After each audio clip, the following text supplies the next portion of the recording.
¿Estamos para continuar?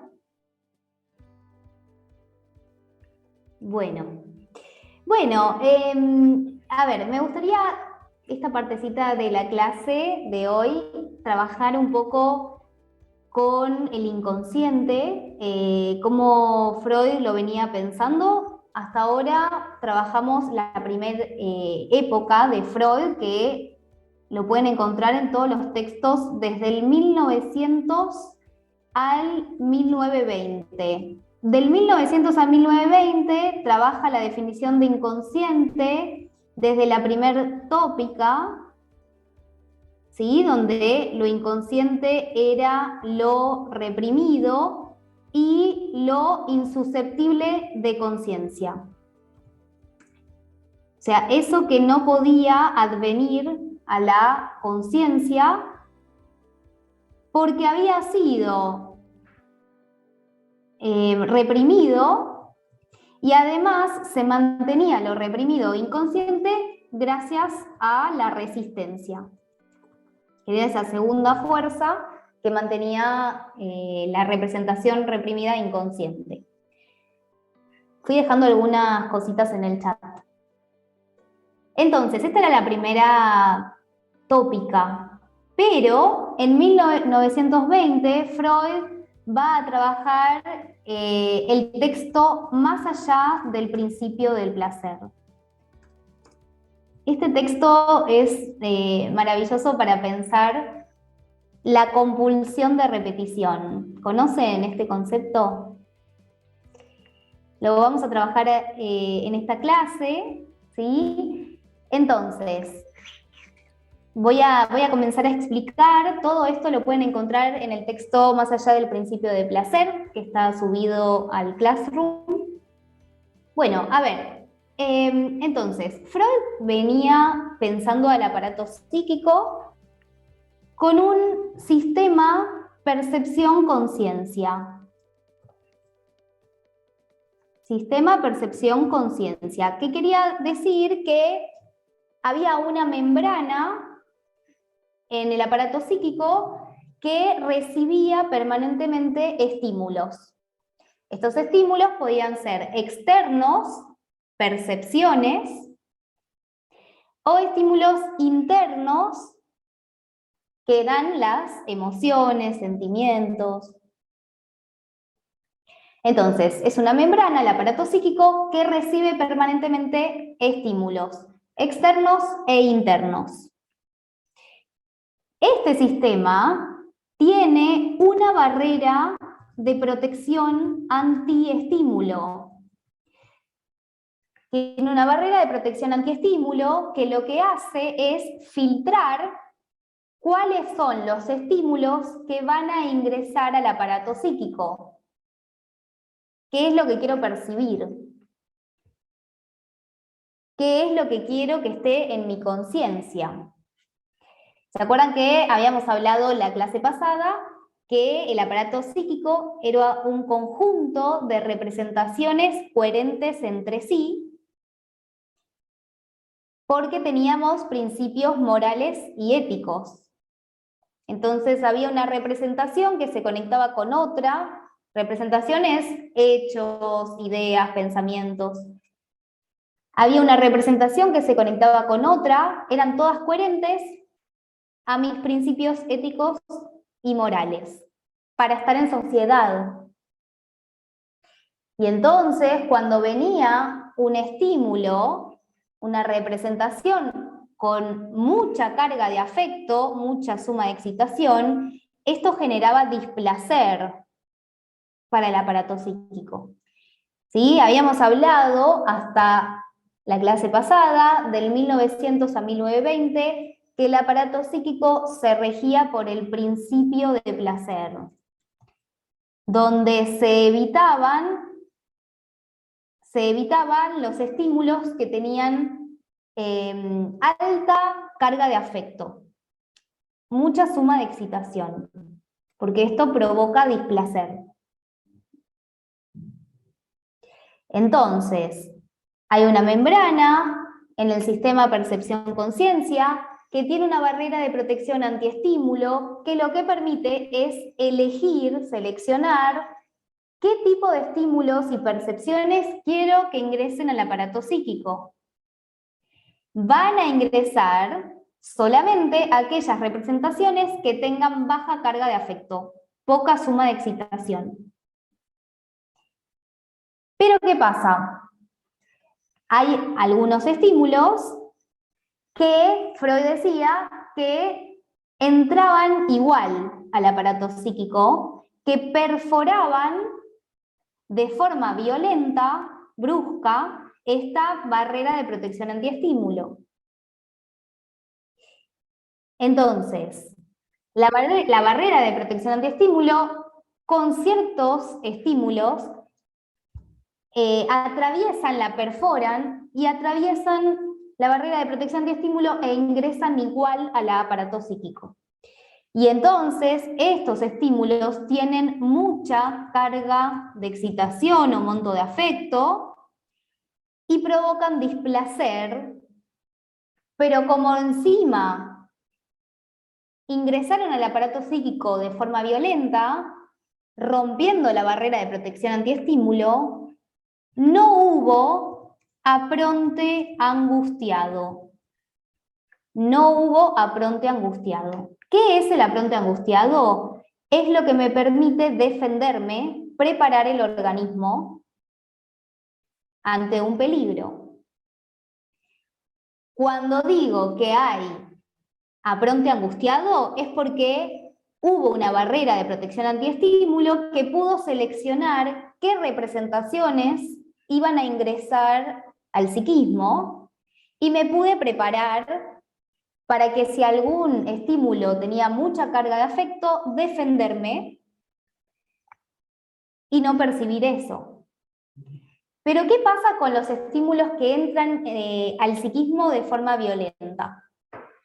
Y no me pude anticipar, no me pude defender, no hubo apronte angustiado, se vive como terror. Y es llamado trauma. Entonces, el trauma es aquella representación con mucha carga de afecto que ingresó de forma violenta al aparato psíquico, rompiendo la barrera de protección antiestímulo, donde no hubo apronte angustiado. Repito por las dudas, ¿sí? El trauma es una representación con mucha carga de afecto, mucha carga de excitación, que ingresó al aparato psíquico de forma violenta, rompiendo la barrera de protección antiestímulo, donde no hubo apronte angustiado, no hubo posibilidad de anticiparse ni de defenderse.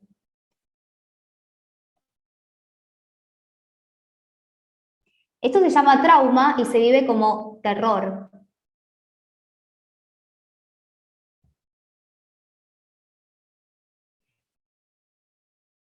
¿Se entiende entonces la definición de trauma? Bien. O sea, si estamos con el principio de placer que evita el displacer, evita las representaciones que tienen mucha carga de excitación, o sea, yo puedo decidir que si algo me angustia, no percibirlo, no quiero saber sobre esto y lo reprimo o no lo percibo, lo evito. Pero ¿qué pasa con lo que no podemos elegir? Un accidente, por ejemplo. Entonces, de golpe hubo alguna situación que no pudimos defendernos y se percibió y ese estímulo entró a la conciencia, al aparato psíquico. Ahí te respondo, Juani, te respondo con lo que sigue. Esa representación va a ingresar con mucha carga de afecto y como es incoherente, inconciliable con los principios morales y éticos, de golpe hay algo que hay que hacer. Entonces lo que dice Freud es que cambia la tarea del aparato psíquico. Ahora se va a tratar de ligar lo no ligado. Hay algo que no se puede ligar. ¿Qué es ligar? ¿Qué es la ligadura? Unir los hechos con las emociones. Pero ¿qué pasa si esa emoción es terror? No se puede ligar. No se puede adherir a ninguna otra representación. Es una energía psíquica que queda suelta intentando engancharse a algo. No se sublima. Es energía psíquica que yo lo veo mucho en los pacientes con las pesadillas. Cuando tienen un trauma, en algún momento de su vida, después tienen pesadillas. Porque las pesadillas lo que intentan es ligar lo no ligado, intentan que aparezca. Por ejemplo, si alguien tiene una pesadilla, después lo lleva al análisis, lo lleva a la terapia, y a partir de hablar, de poner en palabras algo de ese sueño, de esa pesadilla, con la palabra se intenta ligar lo no ligado. Se intenta poner palabras, poner simbólico a eso real, a eso imposible de abordar. Imagínense un abuso sexual infantil, un accidente, una guerra. Bien, entonces, acá cambia la percepción del aparato psíquico y empieza a tener una nueva tarea, que es intentar ligar lo no ligado. Bien, y ahí viene la cuestión. Entonces, Freud se encontraba con que los pacientes no solo traían síntomas, no solo traían malestar, sino que también traían situaciones donde repetían lo displacentero. Una y otra vez repetían situaciones displacenteras. Y si veníamos pensando que el aparato psíquico se regía por el principio de placer, el principio de placer tendía a evitar el displacer, evitar la suma de excitación, de carga de afecto, ¿no? Estar movilizado. Entonces, ¿por qué repiten lo displacentero? Bueno, da 3 ejemplos en el texto Más allá del principio de placer. Estos ejemplos, ¿alguien los conoce a los ejemplos? Bueno, los digo yo entonces. Está el juego infantil del Ford Da, ahora lo cuento, el juego infantil del Ford Da. Están los sueños traumáticos de guerra. Estoy anotando en el chat, ¿sí? Entonces, juego infantil del Ford Da. Sueños traumáticos de guerra y la repetición en transferencia con el analista, con el psicólogo.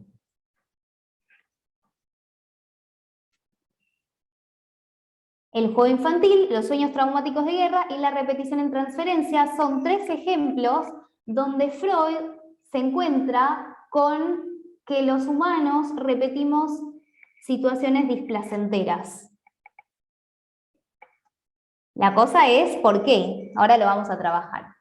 Bien, Freud se encuentra con pacientes que habían estado en una guerra y no habían tenido heridas físicas, pero se les había muerto un compañero, habían visto cuestiones muy traumáticas, muy difíciles de tramitar, y entonces tienen constantemente, de forma repetida, pesadillas donde no se cumplía un deseo, como en los sueños, sino que se repetía el momento del hecho traumático. Soñar una y otra vez con esos episodios de guerra. Bueno, y entonces se despertaban no con angustia, sino con terror. Ese es el primer ejemplo. personas que estuvieron en un momento traumático y que repetían en sus sueños el terror y esos hechos que no se habían podido tramitar, elaborar, entender, explicarse. Entonces ahí dice, si el sueño es el cumplimiento de un deseo, estos sueños no cumplían los deseos, sino que repetían un trauma. ¿Por qué? Bueno, este es el primer ejemplo. El segundo ejemplo es el de su sobrino que jugaba, muy chiquitito, que jugaba con un carretel, con un juguete que tenía un carrito y un violín, una cuerda. Entonces, lo tiraba lejos de su percepción y lo traía a su percepción. Lo tiraba lejos, lo traía, lo tiraba lejos, lo traía. Entonces, cuando no lo veía, decía una frase y cuando lo acercaba y lo veía, decía otra frase. Son los fonemas, las primeras palabritas que dijo ese niño, ¿no? Entonces, decía Fort y da. Lo que significa, cuando se acerca, cuando vuelve a estar con él, el juguete es algo placentero. Y cuando se aleja de su percepción el juguete, es algo displacentero. Entonces decía, Ford da.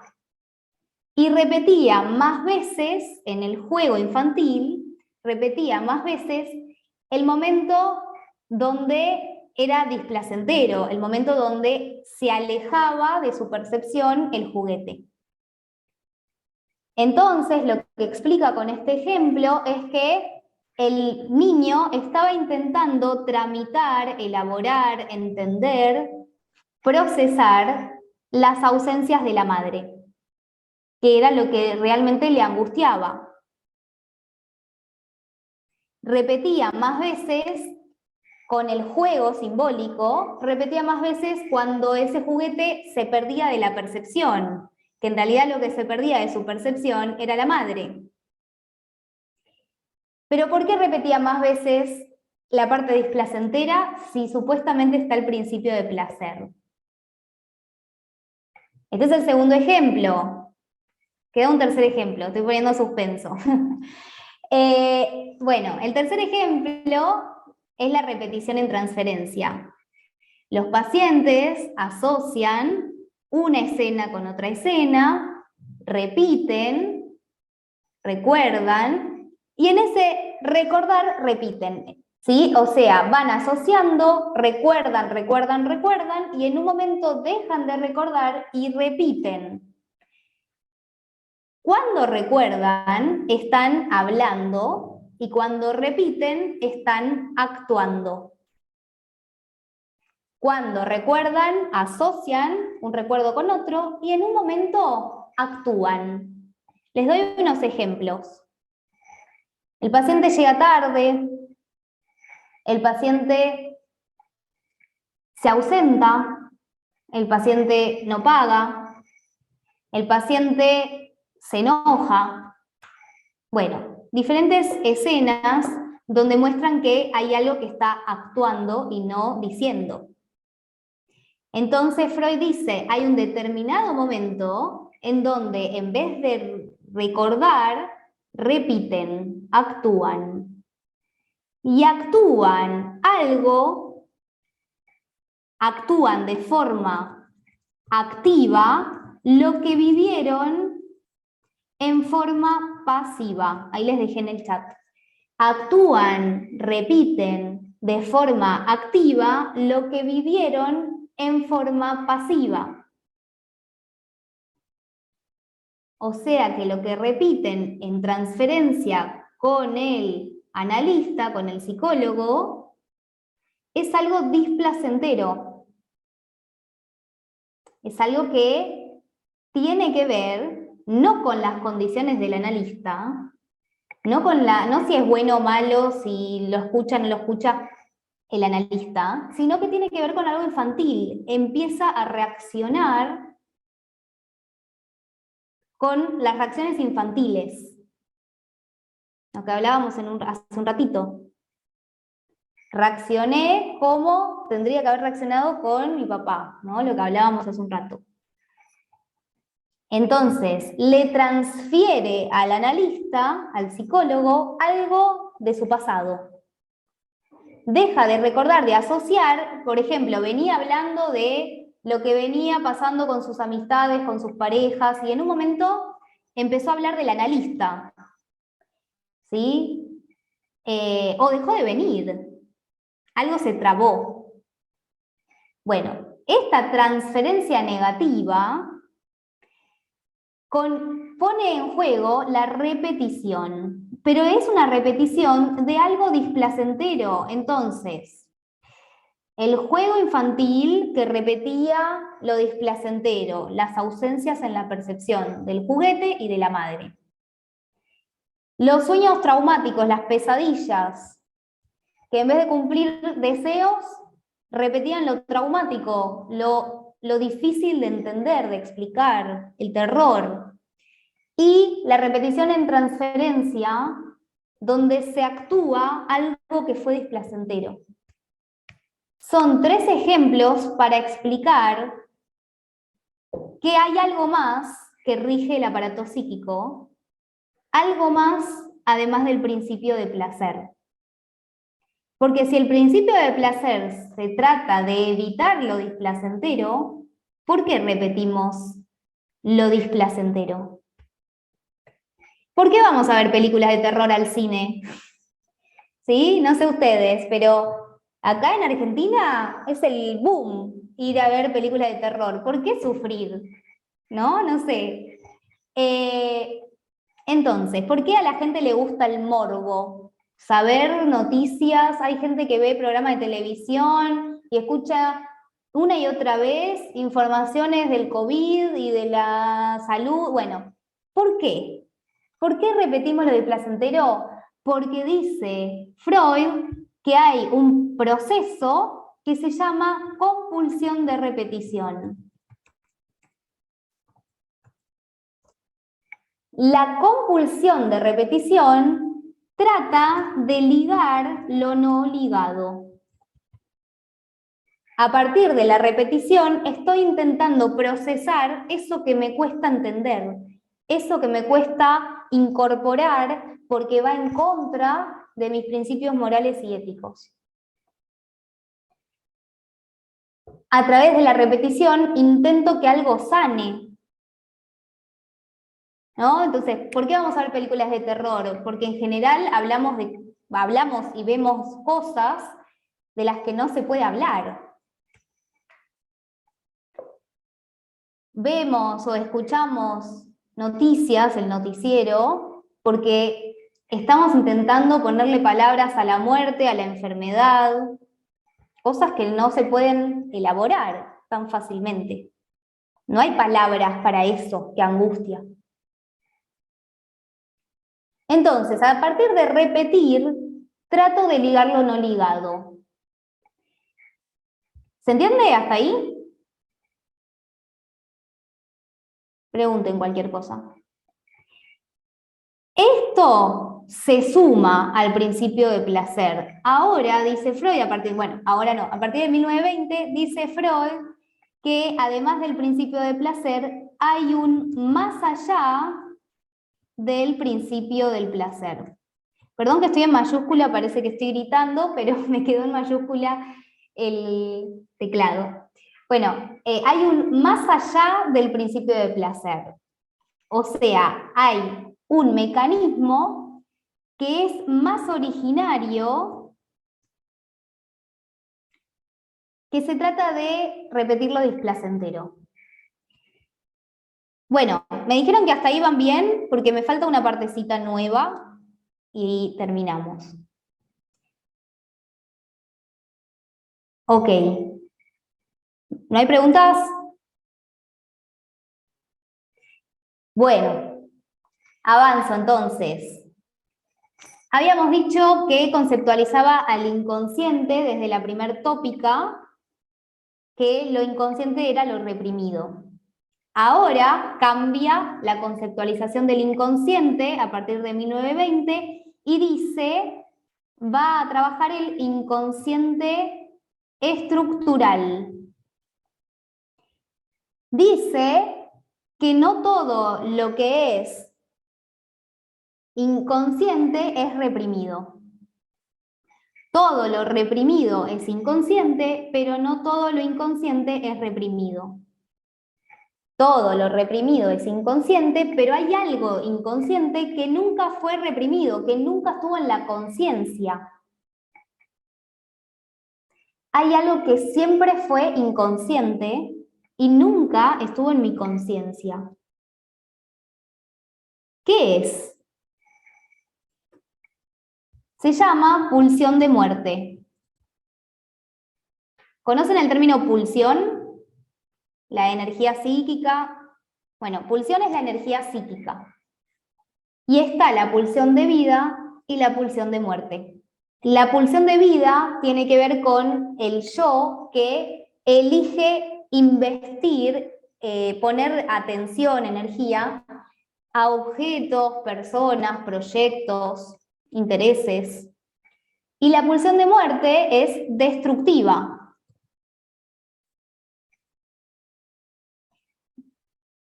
Y esto es lo interesante para las próximas clases, donde vamos a seguir con el síntoma del fantasma, las posiciones subjetivas, el deseo del otro, el Edipo. Bueno, hay algo que es inconsciente, que se repite, que es algo destructivo, que tenemos todos los seres humanos. Bueno, esto se llama el ello. Entonces, esta segunda tópica le dice, toda esta información del inconsciente la pueden encontrar en el texto El yo y el ello, que está subido a la plataforma, El yo y el ello, y dice en la segunda tópica que el inconsciente es algo, que hay algo inconsciente que nunca fue reprimido. Hay algo inconsciente que nunca fue reprimido. Y entonces dice, ya no habla de sistemas consciente-inconsciente, sino que habla de instancias. El aparato psíquico está conformado por instancias. 3 instancias: el yo, el ello y el superyo. Bueno, esto supongo lo escucharon alguna vez.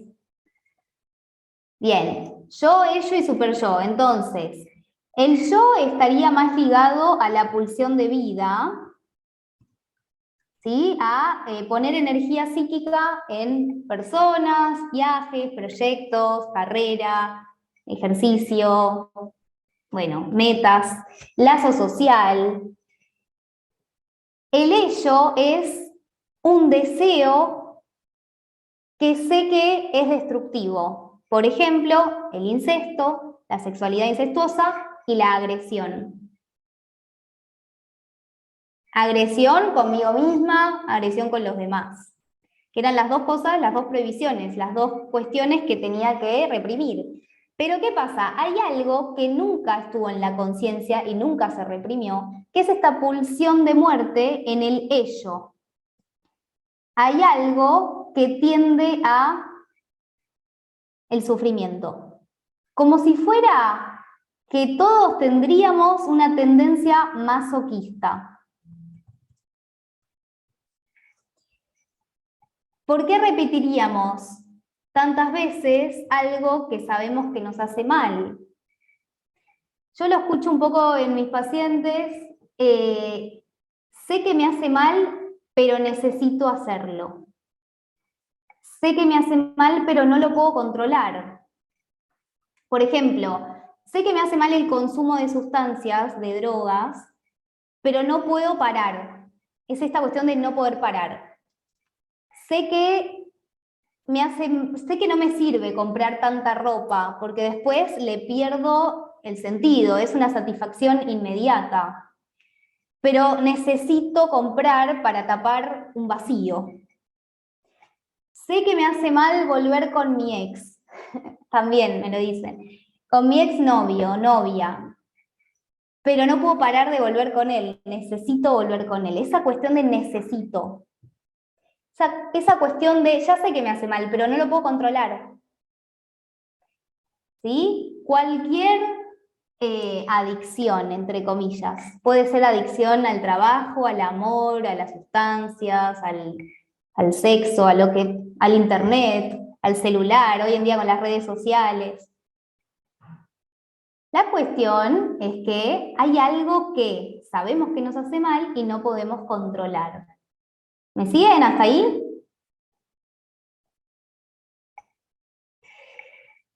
Bueno, a ver, Marisol dice, el ser que me hace mal, pero no puedo parar, también puede aplicar en los pensamientos negativos. Claro, sí.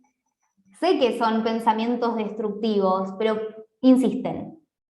Aparecen una y otra vez, no me dejan dormir, ¿no? Muchas veces los pacientes me dicen, tengo insomnio. ¿Por qué no podés dormir? Y porque no pueden parar de pensar, no puedo parar. Bueno, a las 2 de la mañana no vas a solucionar nada, pero es esta cuestión de no puedo parar de pensar. Hay algo ahí de energía psíquica que no se puede enganchar con otra cosa, que está intentando insistir por alguna razón. Sí, Marisol, que está poniendo, por ejemplo, me va a pasar lo mismo, me van a engañar, me voy a quedar sola. Sí, son pensamientos destructivos. ¿Sí? Como si hubiera una cuestión de tendencia masoquista que en realidad yo le puse de nombre a la clase la satisfacción en el propio sufrimiento y el propio sufrimiento en la propia satisfacción. Repito, lo tienen en el cronograma, pero sería la satisfacción en el propio sufrimiento, o sea, ya sé que me hace sufrir, pero no puedo parar de hacerlo, como si fuera un goce, un placer. Si yo ya sé que la voy a pasar mal, ¿por qué vuelvo a esto? Hay algo que estoy sosteniendo por alguna razón. La satisfacción en el propio sufrimiento y el sufrimiento en la propia satisfacción. Ya sé que me hace mal, pero lo sigo haciendo. ¿Por qué sigo eligiendo trabajos donde me tratan mal? ¿Por qué sigo eligiendo trabajos donde me pagan mal, donde no me reconocen? ¿Por qué sigo eligiendo parejas que, digo ejemplos de pacientes, ¿por qué sigo eligiendo parejas que no se comprometen, que no me escuchan? Digo, si ya saben cuál es el problema, ¿por qué siguen insistiendo? Bueno, esto es algo obviamente inconsciente, porque habría algo de satisfacción en ese sufrimiento. Y hay un sufrimiento en la propia satisfacción. A esto se le llama goce,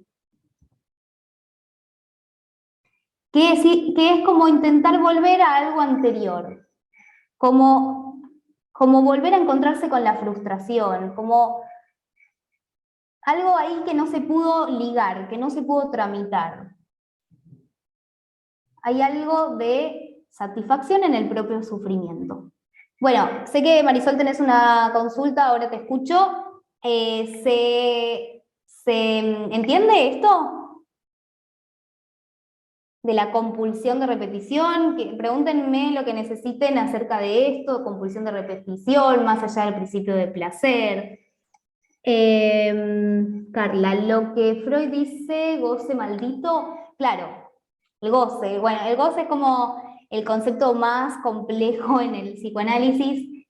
Hay algo ahí de destructivo. Ya sé que me hace mal, pero lo sigo haciendo. O sea, uno es consciente de que lo hace a partir de llevar al análisis, esto lo repetí, lo volví a hacer, lo volví a hacer. Bueno, Marisol.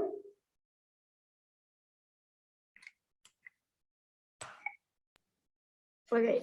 Bueno, aquí ahorita que decías, me llamó mucha atención y me identifiqué mucho con el goce al sufrimiento, ¿no? Que es una satisfacción, finalmente que platicabas un poquito. Ahí tiene venir a entrar un poquito, digo, me proyecto a lo mejor un poquito, ahora sí que muy personalmente, antes de salir con una persona, por ejemplo, que yo no sé, que yo sé que no tiene una economía estable, por ejemplo, que a veces puede evitarme un helado y a veces no, y que todavía siga saliendo con él a pesar realmente que no me puede ofrecer lo que yo busco en ese momento, es un autosufrimiento, también puede aplicar.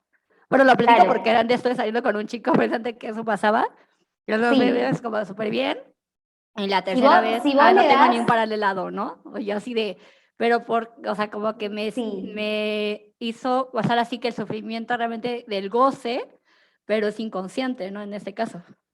Si vos le das esa interpretación y te sirvió para que vos repienses en eso, entonces es válido. ¿Sí? Me parece que la interpretación queda del lado de cada uno, pero por lo que contás, tiene que ver. Ah, ok, perfecto, gracias. ¿Sí? Pero me parece interesante que le pudiste dar vos esa vuelta, como esa interpretación vos.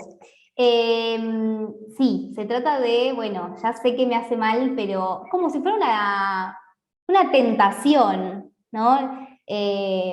Como jugar un poco con las tentaciones a pesar de saber que me hace mal. Y ahí hay un descuido, ¿no? Lo interesante de esto que vamos a trabajar la semana que viene es cuando uno se cansa de tantas repeticiones y empieza a armarse una pregunta de, bueno, ¿cómo puedo salir de esta compulsión a la repetición? ¿Cómo puedo hacer algo distinto? ¿Cómo puedo elegir otro tipo de pareja? ¿Cómo puedo elegir otro tipo de trabajo? ¿Cómo me puedo relacionar de otra manera con los demás? ¿Cómo puedo dejar de sufrir? Bueno, en principio preguntándose qué está sosteniendo. Si está sosteniendo el lazo social con el otro, si hay ahí un beneficio en todo esto. Bueno, habrá que verlo, vamos a trabajar bastante la clase que viene, que se trata de las dos posturas. Cuando uno sufre, está en posición pasiva. Y el psicoanálisis tiende un poco a la responsabilidad que tenemos, a intentar pasar de la queja a qué tengo que ver yo con esto. ¿Qué tiene que ver conmigo? ¿Por qué hago lo que hago? Y el hecho de pasar de la queja a la responsabilidad, todo muy lento, ¿no? Por eso el psicoanálisis dura un buen tiempo. El hecho de pasar de la queja a la responsabilidad es poder pasar de una posición pasiva a una posición activa, donde se pone en juego el poder elegir.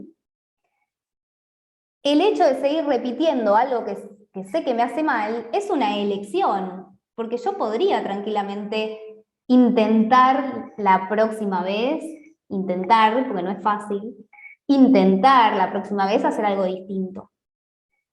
Bueno, todo esto con mucha paciencia lo vamos a trabajar la próxima clase, como un poder cortar con esa compulsión de repetición y con poder cortar ese sufrimiento. Pero hay algo de goce en ese displacer.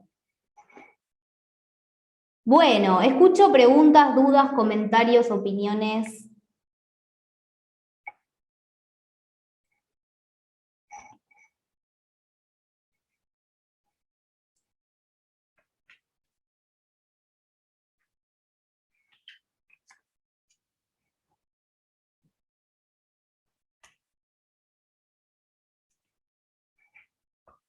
Si no hay, no hay, no pasa nada.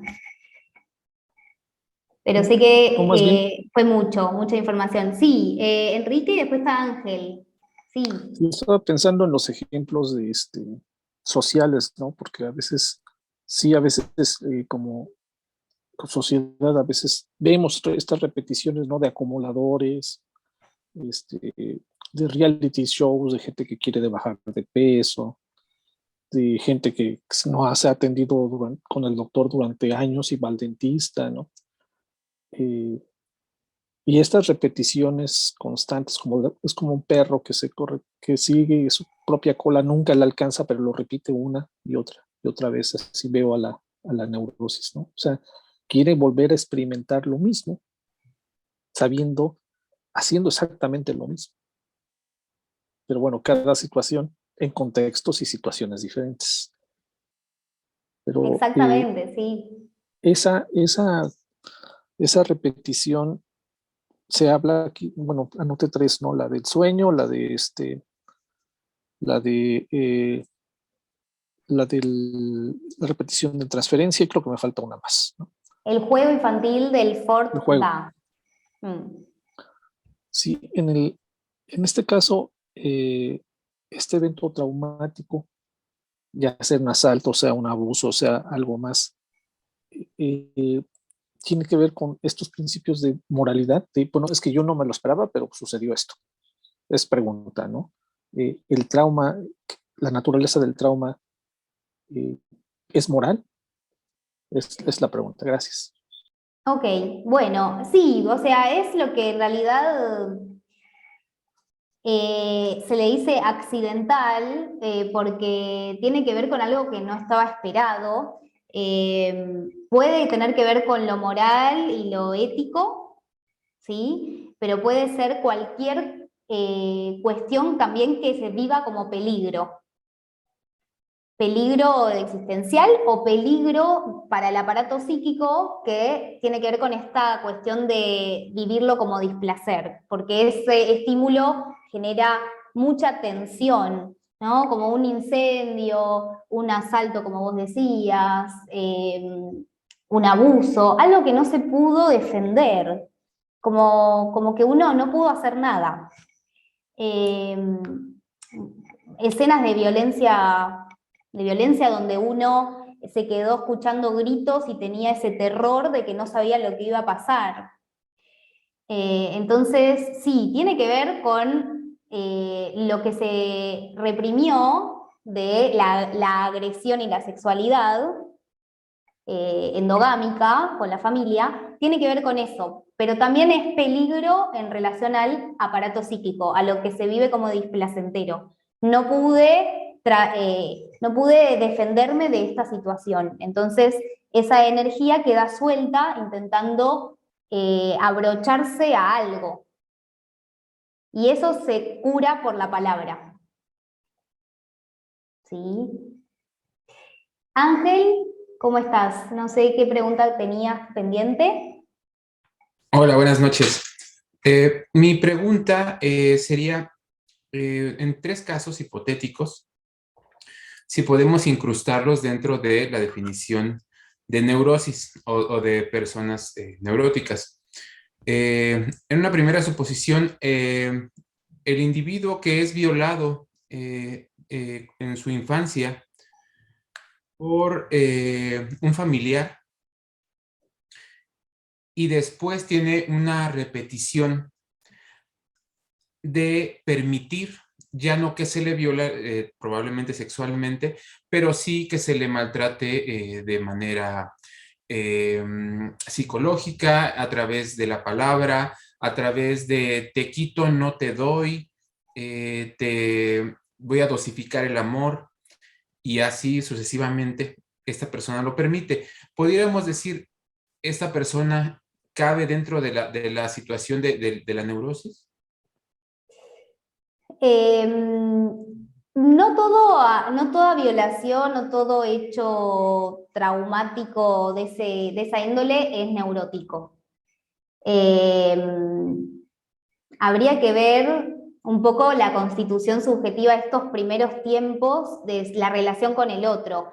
Se me ocurre, a partir de una violación se puede generar desconfianza en el lazo social, ¿no? Pero habría que ver si esa desconfianza no venía de antes, con el otro, con la madre, con el padre. O sea, no todo abuso o vulneración de derechos se vive como una neurosis. Puede ser que en una persona que ya tenía otro tipo de problema en la constitución, en los inicios, en la relación con el otro, haya tenido una violación o un abuso y que igual sea una psicosis.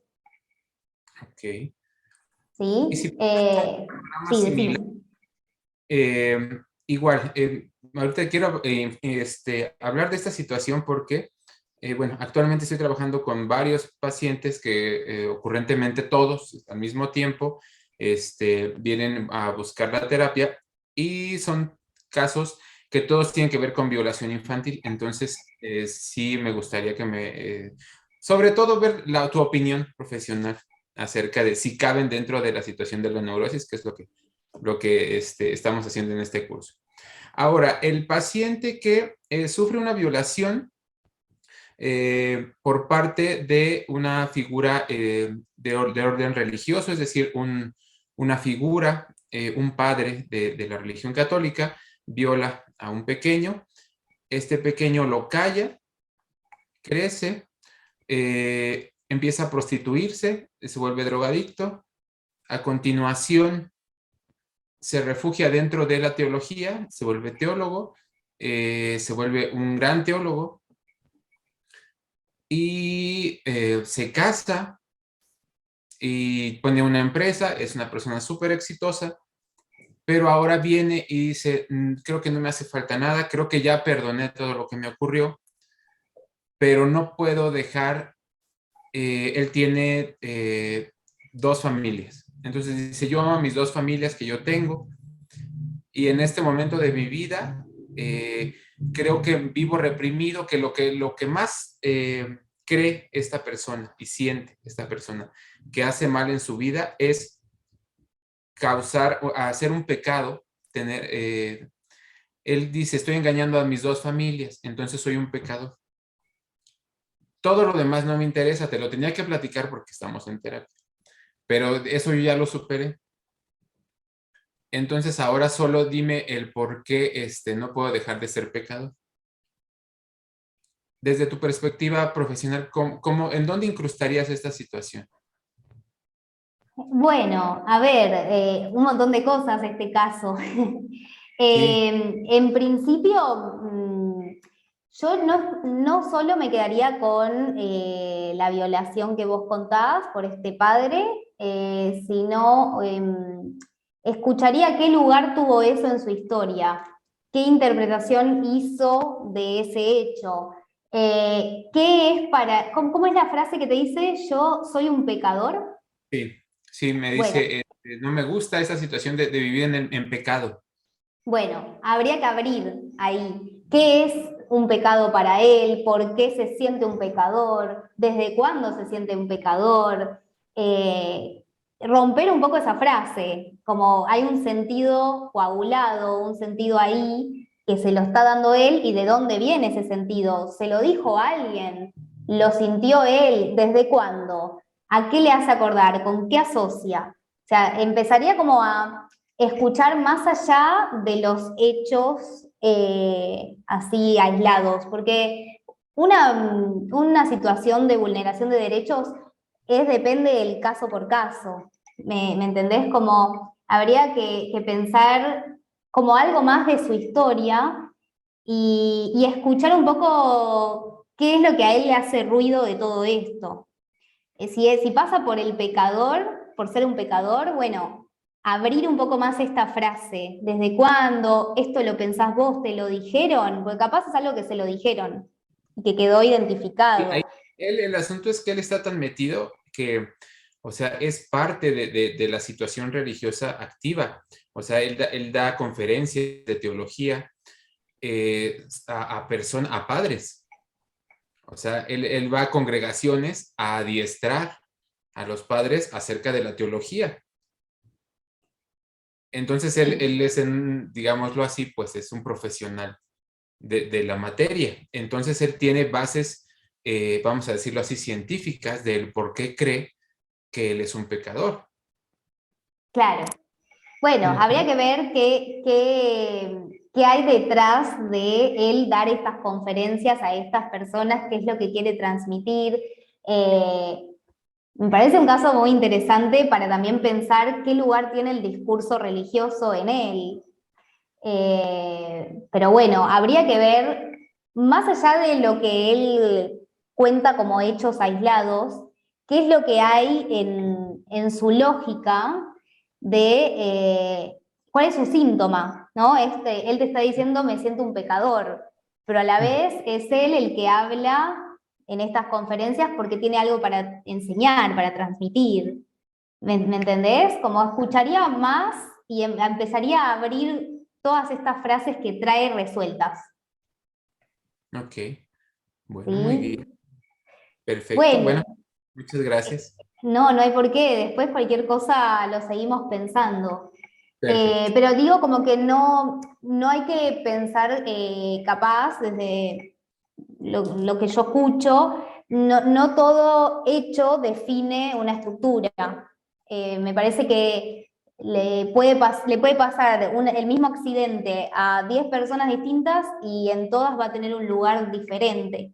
No necesariamente va a ser una neurosis, una psicosis. Hay que ver qué le pasa a ese sujeto, qué interpretación hizo de eso y qué lugar tiene en su historia. ¿Sí? Ok, gracias. No, gracias a vos. Escucho el resto de preguntas. Carla, ¿no? Había más preguntas, pero se me fue el orden. Bueno, Carla. Ujú.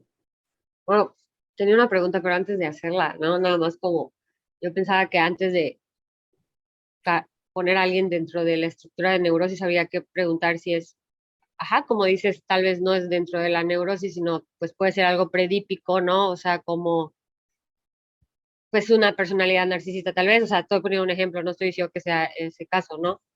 Em, eh, y no sé, o sea, ahorita yo durante la clase decías como que estamos atravesados por la cuestión social y en lo personal tengo muchos pacientes con personalidades narcisistas, no tanto neuróticos, ¿no? Entonces, ¿por qué? Pues porque la sociedad, las madres están más ausentes, entonces, bueno, no, o sea, todo eso. Eso es lo que a mí me pasa, ¿no? Pero también, bueno, ya dirigiéndome a la pregunta que te iba a hacer, ¿no? Relacionado con esto del pulsión de muerte, pensaba que, o sea, no quiero sonar pesimista, ¿no? Pero como siempre es algo que nos va a acompañar, ¿no? O sea, como dijiste, es parte de todos tenemos pulsión de muerte y pulsión de vida, o sea, todo el tiempo vamos a estar combatiendo esa, ¿no? Esa pulsión, ¿no? O sea, no porque vayamos a terapia y se haga consciente lo inconsciente y bueno, ya está, ya puedes irte en paz, ¿no? O sea, ya están, ¿no? O sea, siempre vamos a estar toda nuestra vida ahí combatiendo con esa pulsión de muerte, ¿no? O sea, no sé, eso es como una pregunta que porque igual me quedo, o sea, tengo, no sé, pacientes que llegan por un motivo de consulta, desaparece el motivo de consulta, continúan terapia, tengo pacientes con 3 años, ¿no? Que continúan, ¿no? Eh, por otro tipo de cosas que van surgiendo en su personalidad y, y se hacen como esa pregunta de algún día voy a dejar, ¿no? Como de estar como trabajando en mí misma, ¿no?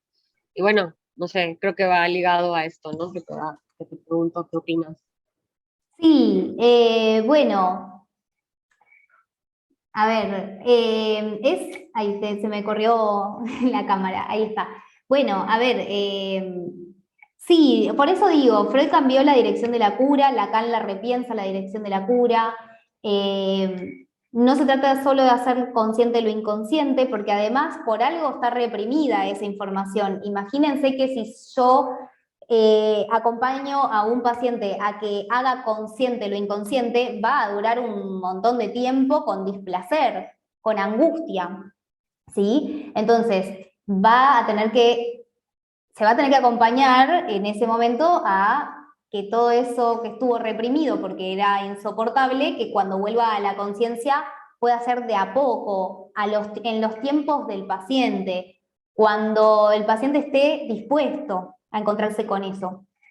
Pero sí, como vos decías, desde Lacan se trata de poder poner un poco de límite al goce, a esa pulsión de muerte. Poder llevar, o sea, ser consciente de cuál es el síntoma, cuál es el fantasma, cuál es el lugar en el que queda frente al otro, cómo piensa el otro, del lazo social,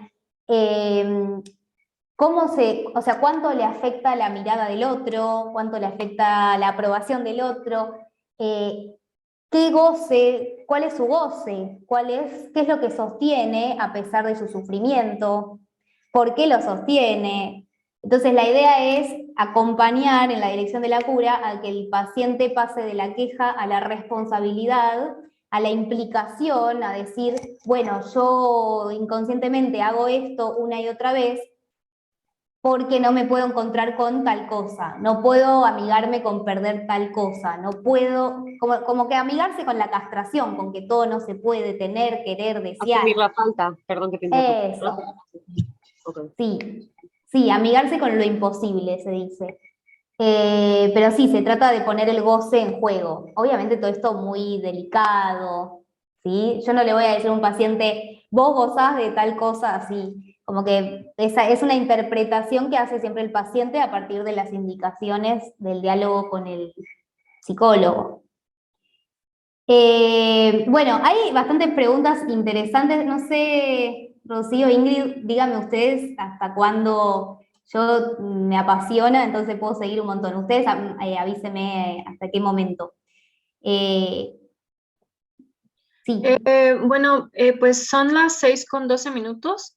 Si alguien tiene que retirarse o quiera cerrar la sesión o quiera hacer otra cuestión, se puede retirar, pero no sé si quieran que damos otros 5 minutos para hacer un pequeño cierre y terminamos la sesión. buenísimo. Bueno, entonces acá Vanessa pone en el chat que no puede encender el micrófono, pero que tiene acá una pregunta. ¿En dónde se ubicaría una persona borderline? He escuchado que algunos, supongo que esto es psicoanalistas, les ubican dentro de la neurosis, otro dentro de la psicosis, otro incluso hablan de una estructura nueva. Bueno, Vane, espérame que te ubico. Ah, bueno, estás en cámara. Bueno, Vane, en realidad la estructura borderline, desde el psicoanálisis se piensa como una histeria grave. En la época lo podemos pensar como una patología de época. No sé si, o sea, como algo más como más allá de las estructuras, pero si hay que ubicarlo en una estructura, borderline se le dice a la histeria grave, que sería una persona que no concibe los límites. Pero no es que es psicótico, no, es como la locura dentro de la neurosis, se le dice.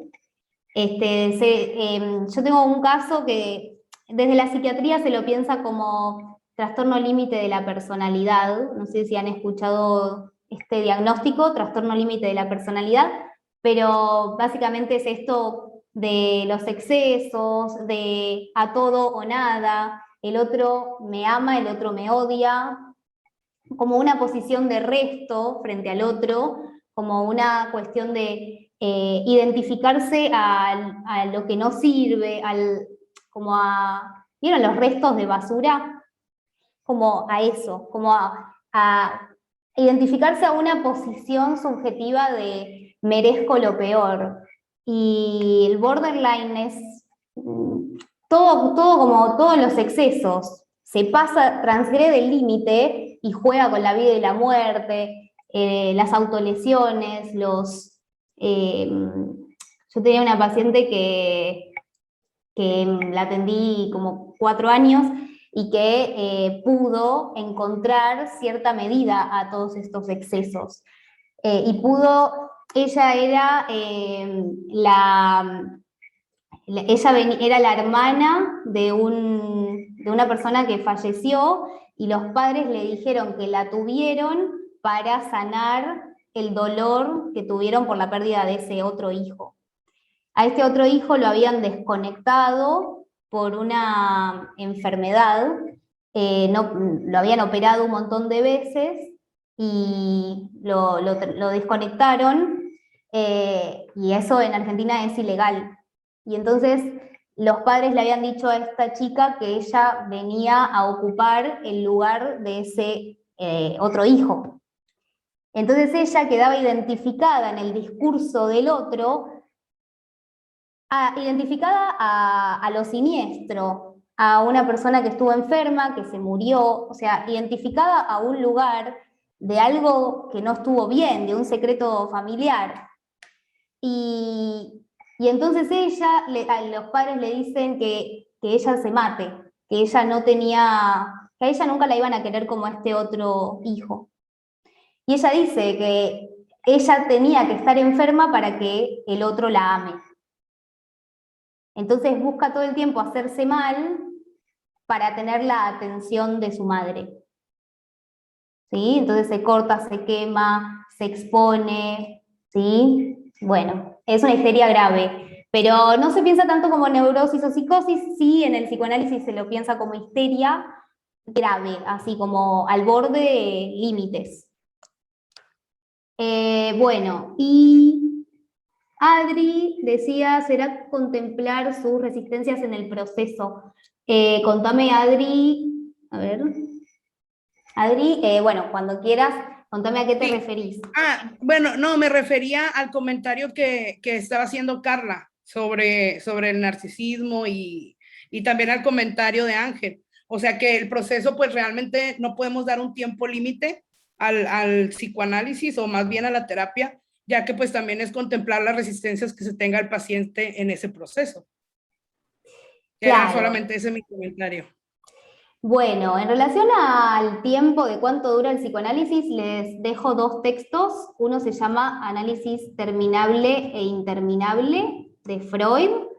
Cualquier cosa, si veo de conseguirlos y subirlos a la plataforma, sí, con Rocío y con Ingrid.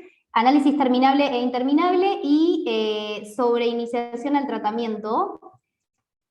Ahí estoy anotándolo. De también Freud, que dice básicamente como que no se puede responder cuánto va a durar el tratamiento psicoanalítico, sino que básicamente es una atemporalidad de los procesos inconscientes. Como que no hay tiempo del proceso inconsciente, es el tiempo de cada sujeto, pero sí que la idea es que se levanten las resistencias, que sea consciente lo inconsciente, pero además que esa persona deje de tener inhibiciones, o sea, que pueda mitigar las angustias, que en realidad es algo positivo, ya les contaré en la próxima clase cómo se percibe la angustia, y que deje, digamos, que tenga un saber hacer con el síntoma. No es que va a dejar de tener síntoma, sino que tenga un saber hacer con sus síntomas. Que va a elegir la próxima vez que le pase algo que lo haga sufrir. Bueno, así que se trata un poquito de eso. Ahí les dejé los 2 textos. Bueno, qué linda clase, no sé cómo lo sintieron ustedes, pero qué lindo todo lo que participaron, el diálogo entre todos. Agradezco mucho su participación, a mí me encanta. Y bueno, nos quedamos pensando bastantes cosas para las próximas clases. Me quedo pensando, Ángel, el caso que comentás. Y bueno, la próxima es muy clínica. Ahí vamos a trabajar alienación y separación, las posiciones subjetivas, el deseo, la angustia, sobre todo el deseo. Así que bueno, nos vemos la próxima clase y cualquier duda que les quede la trabajamos el sábado. Gracias, Rocío e Ingrid. Al contrario, muchísimas gracias. Gracias por su atención y su participación. Muy bonita clase, les agradecemos mucho. Y bueno, pues nos vemos el próximo sábado. Hasta pronto.